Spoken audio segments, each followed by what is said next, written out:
This is a huge subject matter. How Lord Chaitanya, Sri Chaitanya Mahaprabhu used to manifest these moods of Radha. And it would be like an ocean. If you've ever been on the ocean, when the tide is coming in and the wind is blowing from a different direction, and there's like several sets of waves coming from different directions, and they all mix and froth and churn, and so many like waves come up at different directions, and it's unpredictable. So the mind of Srimati Radharani is like that. There are multiple causes causing multiple ecstatic emotions simultaneously. Not just one, but several or many. And all of these are manifesting at the same time, and she goes from one to another unpredictably. This drives Krishna completely nuts.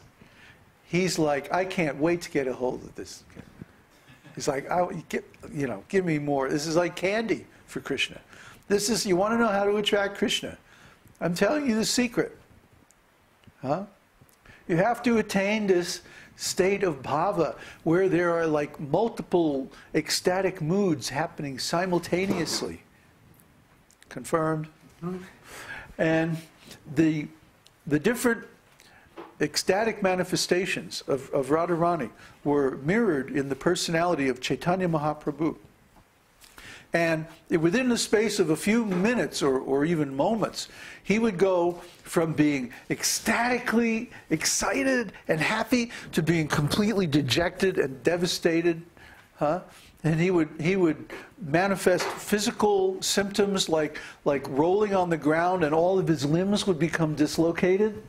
And he would be like, like that. And then his legs and arms would stretch out very long, like they were almost, all the bones were like dissociated. And then all of a sudden he would pull them back together and jump up in the air, and then twirl around and land, and then run here and there laughing like a madman. You just never knew what he was going to do next. He was completely unpredictable, just like Radha. He was in the same mood as Radha. And one minute he would say, I am the Lord! And then he would get in the Nrsimha mood, and he would, I'm going to kill the atheists! And he would run after them, and then he would fall on the ground, and then he would start to cry. Oh, Krishna, where's my Krishna? It's like, yeah. It's just one thing after another like this, for hours at a stretch. And all the devotees would just be like, they want to help, but they're like bewildered, because it's like they just get into, they just catch up with where he's at, and then he's somewhere else, and then just read Caitanya-caritāmṛta, It seems like I'm joking, or exaggerating, but I'm not. If you were to read these things, if we were to act out these things as plays, you would see, well, these guys are really, they must be smoking something good, but that Chilean, Yeah, it's a Chilean cactus they're smoking, that's it. But this is all there right in the scriptures. I'm not kidding, I'm not exaggerating, it's all right there. You can read it. Who else, what other guru can you find is talking about this stuff? Who else is explaining this stuff? And who else is giving the inside structural design of it so that you can understand it?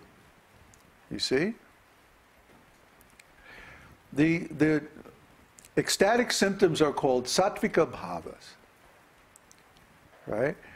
And the impetus or attraction for ecstatic love is Krishna's different qualities. So different qualities give rise to different flavors of ecstatic love, different moods of ecstatic love. And those, in turn, produce different symptoms of ecstatic love.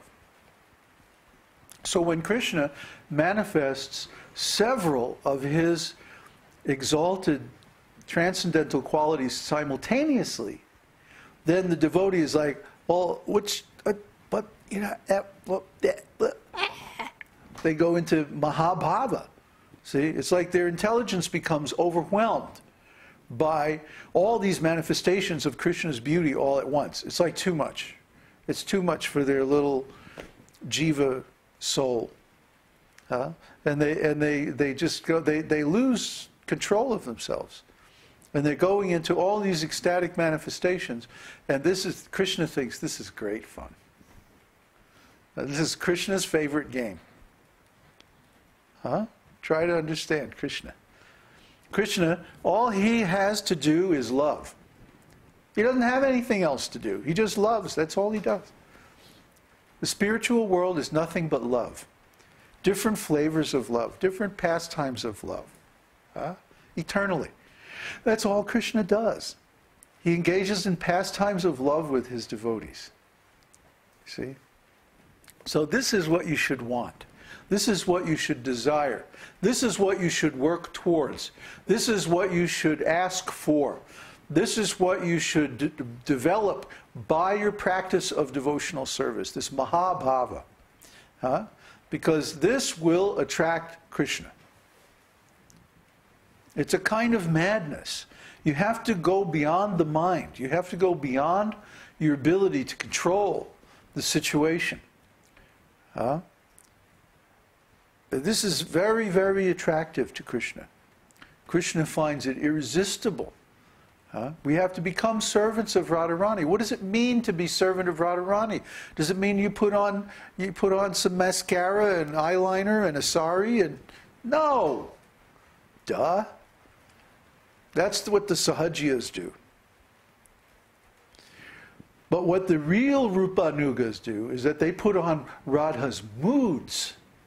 They put on Radha's level of intensity of devotional service. You see? And that is what attracts Krishna.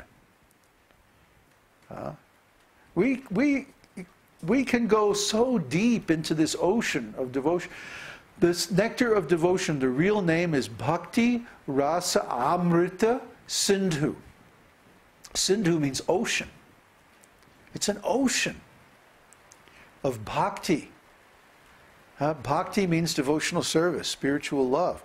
And rasa means the particular flavor, the particular enjoyable essence of that love.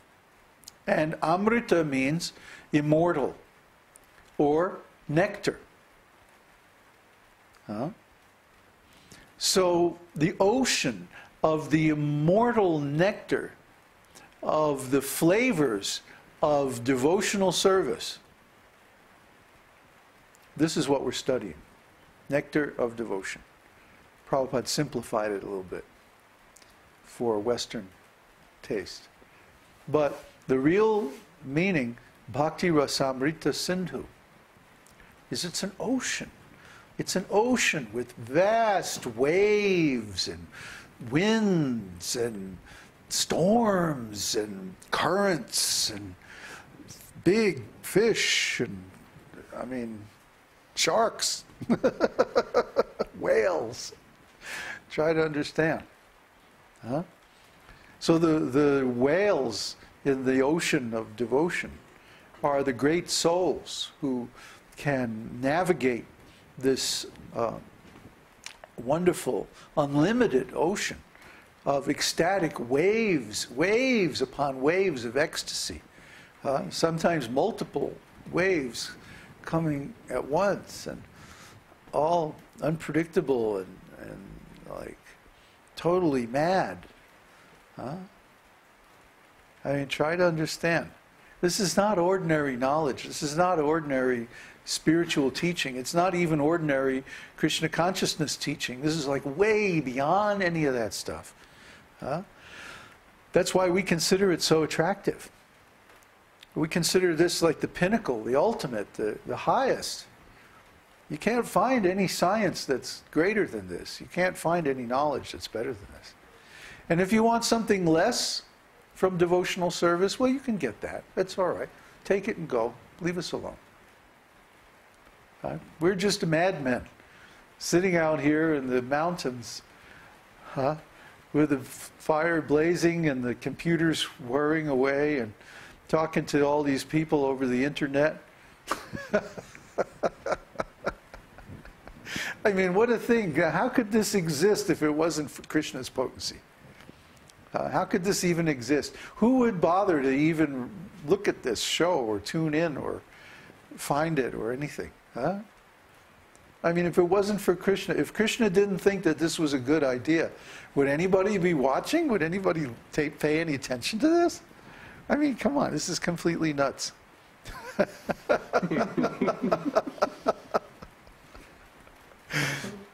So what we're doing is, we're simply